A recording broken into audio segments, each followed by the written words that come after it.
bonjour. Bonjour, Comment tu vas? je vais très bien, merci. Merci de nous recevoir, en tout cas à Léopard Foot ici. Il n'y a pas de quoi. Tu peux un peu expliquer le lieu de là où on se trouve et pourquoi on est là? Donc ici, on est au Sartillement. C'est l'académie du club de Sartillement. Là, pour le moment, j'organise un petit stage avec des jeunes de 6 à 14 ans. Donc ça fait plus ou moins 2 semaines qu'on est ici. Et c'est par rapport aussi à mes diplômes de coach que je cherche à faire pour le moment. Et c'est aussi toujours de rester en mouvement pour entraîner les petits, hein. Donc ici on n'est pas loin du Standard, C'est Standard ça, de Liège.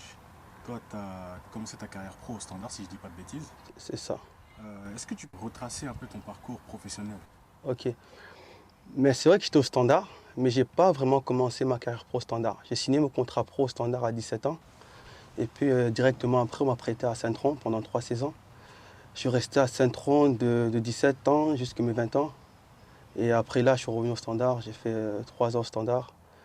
Et puis, euh, et puis mon passage au Standard, je suis parti en Turquie, à Bursaspor, où je suis resté 1 an. Et puis après la Turquie, je suis revenu en Belgique. J'ai signé 4 ans à Courtrai. Mais pendant mon passage à Courtrai, on m'a prêté une saison au Beitar Jérusalem, en Israël. Mais puis après là, j'ai commencé à un peu voyager. J'ai fait l'Hongrie, j'ai fait un peu l'Albanie et puis j'ai terminé à Malte. Donc j'ai un peu voyagé après De ça. toute façon, on va y revenir. Mais on va revenir à l'époque Standard. Ok, Tu as connu les deux titres, c'est ça? c'est ça. Qu'est-ce que tu retiens de cette époque-là? Déjà, on va dire, c'était la grande équipe du Standard à l'époque. On avait des grands joueurs. On avait une équipe qui était super compétiteur et on avait une bonne ambiance aussi. Et ce que je peux retenir, ça faisait 25 ans que Standard n'était pas champion, donc on a pu le faire. On a fait un doublé parce que l'année d'après, on a été champion aussi. Donc la première année, c'était avec Michel Prudhomme, on a été champion. La deuxième année, on a eu Bologna, on a été champion aussi. Donc ça reste des souvenirs inoubliables. Et justement, je reviens sur Dieu merci Mbokani. Là aujourd'hui, il joue encore. Mhm. Toi, ça t'étonne, toi, qu'il soit encore au niveau comme ça et meilleur buteur du championnat à cet âge-là, à l'âge qu'il a là? Euh, Est-ce que ça te surprend? Ça me surprend, je vais dire non, parce que les qualités, il les a. Mais c'est vrai qu'à 35 ans, marquer autant de buts et rester voilà, aussi haut, c'est vrai que c'est surprenant. Mais après, Dieu merci, c'est un mec, s'il est sérieux, il peut faire des grandes choses. Mais après, c'est vrai que ça dépend aussi de l'entraîneur, parce qu'il a besoin de beaucoup de confiance pour marquer, après des coéquipiers qu'il va avoir autour de lui, etc. Parce que c'est quelqu'un qui joue beaucoup avec la confiance. Donc s'il est confiant, ça va tout seul.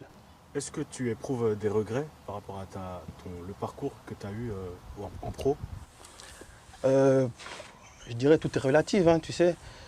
Si je regarde en arrière, j'ai quand même fait plus ou moins presque 15 ans de carrière. À 17 ans, je jouais en première division avec Saint-Tron. À 20 ans, j'ai été appelé aux Jeux Olympiques à Pékin, où on a joué contre le Brésil de Ronaldinho, etc. C'était l'époque où Messi a gagné l'Olympique. Et puis à 21 ans, comme tu dis, j'ai joué à Champions League.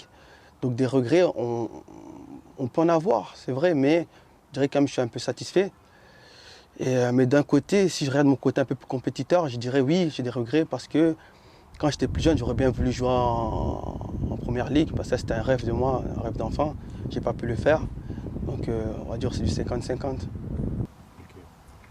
Concernant ta carrière internationale, tu as Mhm, débuté, comme tu l'as dit, tu as joué les JO avec la Belgique, mhm, et puis tu as changé de nationalité sportive, tu as mhm. joué pour la RDC. Est-ce que tu peux expliquer un peu ce changement-là et le fait que tu t'es été appelé très tôt en Belgique, avec la Belgique, puis qu'après, finalement, tu as joué pour les Léopards? Mais ce qui s'est passé, c'est que déjà très jeune, quand j'avais 16-17 ans, j'étais joué déjà avec la Belgique. Donc pour moi, c'était une continuité. Donc quand j'ai eu 21 ans, 20-21 ans, on m'a appelé pour les Jeux Olympiques. Forcément, j'ai été, c'était une grande expérience. Et puis, on m'a même appelé à l'âge de 22-23 ans avec l'équipe première de la Belgique, où j'ai fait 2 bancs, mais je ne suis pas rentré sur le terrain. C'était pour la qualification de la Coupe du Monde. Et puis, à l'âge de 24 ans, c'est la première fois où Congo m'a contacté, je veux dire, plus ou moins. C'était Claude Leroy qui m'a contacté, qui m'a appelé. On a discuté au téléphone, il m'a convaincu. Il m'a dit, écoute, viens au Congo, tu auras le temps de jeu, on prépare la CAN, etc. Donc, j'ai dit oui. J'ai dit oui, le Congo reste mon pays, moi je suis né au Congo. Donc, et puis à 25 ans, j'ai changé, je suis parti pour le Congo. Tu te rappelles de ta première sélection? Ouais, je me rappelle, on a joué à domicile. C'était contre Swaziland, non? Swaziland, voilà, exactement. Et je me rappelle que j'ai joué qu'une mi-temps parce qu'il faisait trop chaud. Je n'étais pas habitué de la chaleur. Et en plus, c'était un terrain synthétique qui était super chaud, C'était au Stade des Martyrs. Stade des Martyrs. Et, mais franchement, c'est bien passé. Juste la chaleur qui m'a fait qu'à la mi-temps, j'ai demandé à Claude Leroy de me remplacer. Et ça, c'était ma première sélection. C'est vraiment ça, c'est un des chocs pour les joueurs d'Europe, la chaleur quand on va jouer en Afrique. Ouais, c'est quand tu arrives la première fois, la toute première fois, il faut le temps. Il faut le temps d'adaptation. Tu sais, en Europe, c'est différent. En Afrique, c'est différent. Donc quand tu arrives là, il faut un peu du temps. Et voilà, après, je pense que le De Roy, c'était un grand coach. Il a fait des grands trucs en Afrique. Donc il a su me conseiller, il m'a su rappeler encore et encore. J'ai même fait la CAN avec Claude Leroy. On a fait la CAN en Afrique du Sud. Je crois que c'était en 2015, si je ne me trompe pas, en Afrique du Sud. Non, en 2015, c'est Guinée. Guinée, donc c'était 2013 peut-être. 2013 alors, exact. C'est en 2013 en Afrique du Sud. Ouais, voilà, tout s'était bien passé avec Claude Leroy. Tu te souviens des joueurs qu'il y avait avec toi? À la CAN 2013? Non, même pas à la CAN, mais lors de ta première sélection. Si, il y avait Dieu merci Mbokani, on était souvent ensemble. Et il y avait Karim Mandanda, parfait. Il y avait Kassoussoula, je pense Trésor Poutou, je ne sais pas s'il avait commencé avec nous ou pas ce match-là. Et après il y avait Joël Kimwaki, il y avait Issama. Et, à l'époque là, c'est que ça c'est les anciens. Ouais. Je ne sais plus trop, mais avec Kidiaba, le gardien. Et mais c'est aujourd'hui, un peu vague. Tu penses quoi du niveau actuel de la sélection congolaise? La sélection a beaucoup progressé, hein. Beaucoup. Donc Et puis, quoi par exemple? déjà quand tu vois où jouent aujourd'hui les joueurs congolais, il y en a qui jouent en Première Ligue, en Ligue 1, en Bundesliga. Donc déjà par rapport à ça, c'est déjà beau. Ça veut dire que l'équipe congolaise grandit. Et puis même quand tu vois aussi l'organisation, j'ai entendu parler, je dis c'est beaucoup mieux organisé, même par rapport aux billets, les hôtels, etc. Tout est bien organisé. Donc voilà, petit à petit, le pays grandit. C'était comment à l'époque les hôtels, l'organisation? C'était pas que c'était mauvais, mais c'est vrai que ça prenait du temps. Par exemple, quand j'ai fait mon passeport, ça m'a pris du temps. Les vols, des fois, de temps en temps, ça c'est déjà arrivé qu'on me change 2-3 fois. Et je suis déjà arrivé en retard à mon club, où j'ai souvent des problèmes aussi. Donc je devais partir peut-être un jeudi. Et puis tu sais que les clubs ils sont en Europe, souvent ils sont pas contents quand tu joues le samedi, tu arrives le vendredi soir. Ça m'est déjà arrivé une fois ou deux d'arriver le vendredi.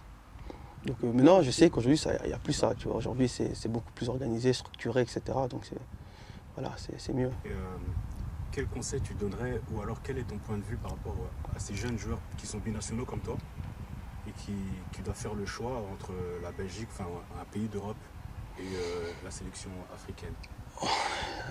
Tu crois que c'est quoi le souci, entre guillemets, qui fait en sorte que les joueurs ont tendance à choisir leur pays de naissance? Ouais, mais je ne veux pas faire le donneur de conseils, mais c'est un choix du cœur d'abord. C'est un choix du cœur.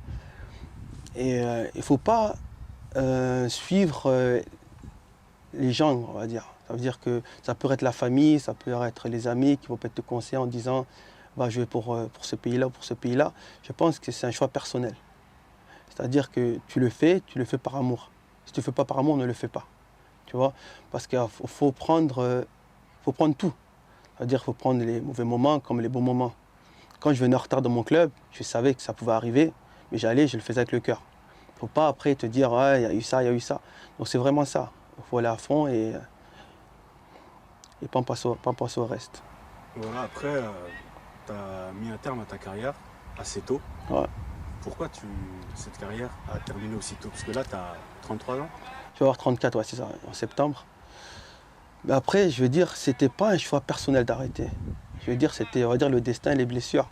C'est vrai que je parle pas beaucoup, mais j'ai une ligament croisé, enfin, on m'a opéré, ménisque, opération.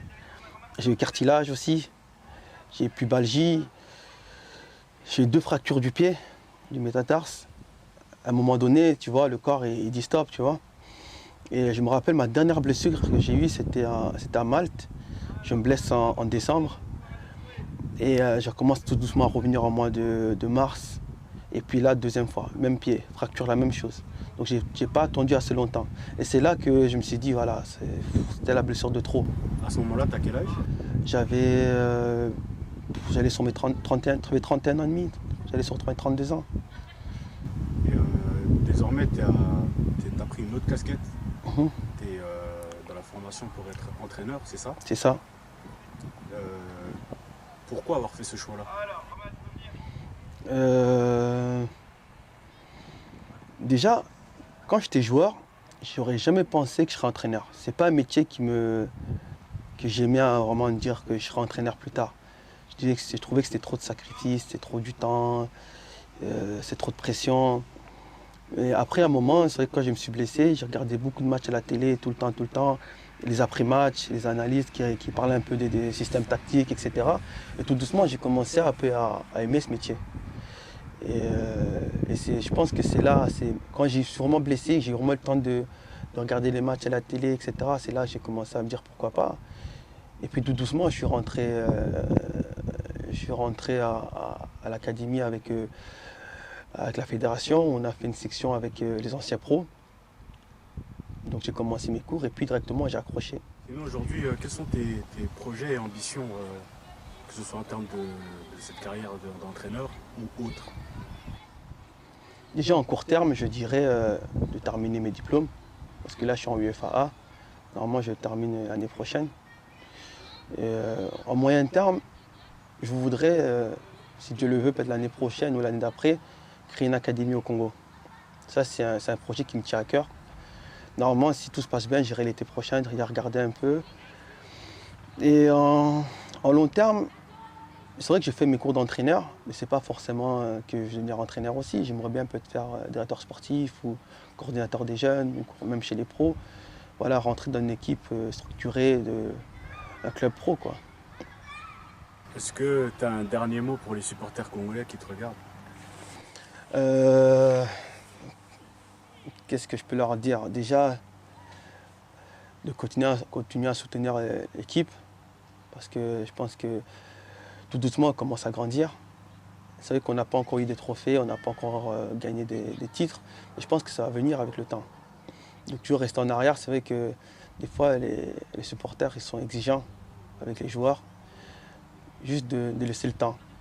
Parce on a tous besoin de temps pour que ce soit les joueurs, la fédération, que tout le monde puisse grandir ensemble. Donc je demanderais juste qu'il laisse du temps. Ok, merci en tout cas Landry. Il n'y a pas de souci, merci à toi.